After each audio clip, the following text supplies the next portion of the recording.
राधे राधे प्यारे भक्तों, शाम सदस्य चैनल में आप सभी का स्वागत है।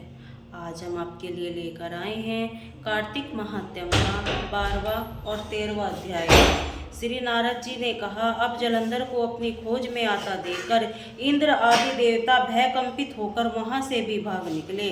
भागकर वह वैकुंठ में भगवान विष्णु के पास पहुँचे। फिर देवताओं ने अपनी रक्षा के लिए उनकी स्तुति की। देवताओं की उन दीन वाणी को सुनकर करुणा सागर भगवान विष्णु ने उनसे कहा, देवताओं तुम भय को त्याग दो, युद्ध में भी शीघ्र ही तुम उस जलंधर को देखूंगा। ऐसा कहने के साथ भगवान गरुड़ पर जा बैठे। तब देवताओं सहित उन्हें युद्ध क्षेत्र की ओर प्रयाण करते देखकर समुद्रता नया लक्ष्मी नेत्रों में जल भर आया। उन्होंने कहा, हे नाथ, यदि मैं श्रद्धा आपकी प्रिय हूँ और भक्त हूँ तो मेरा भाई आप द्वारा युद्ध में कैसे मारा जाना चाहिए। इस पर भगवान विष्णु ने कहा, यदि तुम्हारी ऐसी प्रीति है तो मैं उसे अपने हाथों से नहीं मारूंगा, परंतु युद्ध में तो जाऊंगा ही, क्योंकि देवताओं ने मेरी बड़ी स्तुति की है। ऐसा कहकर शंकर चक्र गदा पद्मधारी भगवान विष्णु गरुड़ पर चढ़े हुए शीघ्र युद्ध में उस पर स्थान किया जहाँ पर जलंधर विद्यमान था। विष्णु के तेज से अर्पित देवता सिंहनाद करने लगे। फिर तो अरुण के अनुज गरुड़ के पंखों को प्रबल वायु से पीड़ित होकर दैत्य उस प्रकार घूमने लगे जैसे आंधी में बादल आकाश में घूमते हैं। तब अपने वीर दैत्यों को पीड़ित होते देखकर जलंधर ने क्रुद्ध होकर भगवान विष्णु को अद्भुत वचन कहकर उन पर कठोर आक्रमण कर दिया। यहाँ से आने वाली वर्षा ऋतु को समर्पित अघोत है। नारद जी बोले, दैत्यों की तीक्ष्ण पैरों से व्याकुल देवता इधर उधर भागने लगे। तब इंद्र आदि को इसी प्रकार भयभीत देखकर गरुड़ पर चढ़े भगवान विष्णु के आगे बढ़े। उन्होंने अपना सागंग नामक धनुष उठाकर बड़े जोर से टकोर किया। त्रिलोकी सावधित हो गई।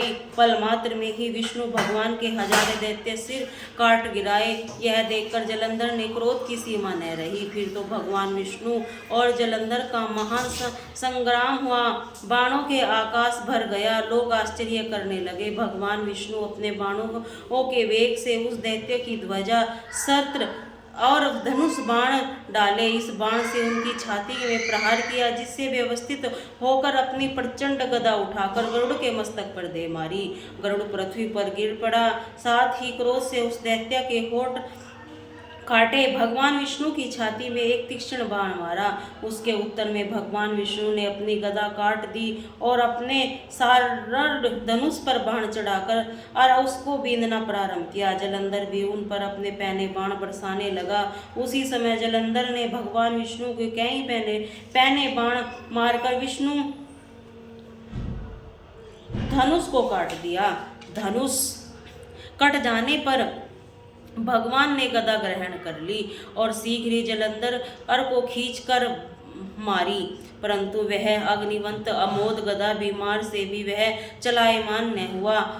मंदोदंड हाथी से सम्मान उसे, यानी गदा भी मारकर फूल की माला ही जाना। हाथ में वह युद्ध दुर्गम से अत्यंत ही क्रुद्ध होकर वह अग्निमुख त्रिशूल उठाकर विष्णु को छोड़ दिया। भगवान विष्णु ने शिव के चरणों को स्मरण कर नंदक नामक त्रिशूल ने उसे त्रिशूल को छेद दिया। जलंधर ने झटक कर भगवान विष्णु की छाती में एक मुष्टिका मारी। उसके उत्तर में भगवान विष्णु भी उसकी छाती पर अपने मुष्टिका का प्रहार किया। फिर दोनों घुटने टेक कर बाहों से मुष्टकों के बाहों युद्ध करने लगा। कितनी ही देर तक भगवान विष्णु उनके साथ युद्ध करते रहे। वह कुछ श्रमित हो गए और वह सर्वश्रेष्ठ मायावी भगवान उस दैत्य राज के मेघवाणी से बोले, रे रण दुर्गम दैत्य श्रेष्ठ, तू धन्य है जो इस महायुद्ध में इतने बड़े बड़े आयुधों से भी भयभीत न हुआ। तेरे इस युद्ध में बड़ा प्रसन्न हूँ। तू जो चाहे मांग, मैं अदेय वस्तु भी आज तुमको दे दूंगा। मायावी भगवान विष्णु तो ऐसी वाणी सुनकर जलंधर ने कहा, हे भावुक, यदि आप मुझ पर प्रसन्न है तो यह वर दीजिए कि आप मेरी बहन के साथ तथा अपने सारे कुटुंबियों सहित मेरे घर पर निवास करेंगे। नारद जी कहते हैं, उसके ऐसे वचन सुनकर भगवान विष्णु को खेद तो हुआ, किंतु उसी क्षण उन देवेश ने यथा तथा वस्तु कह दिया।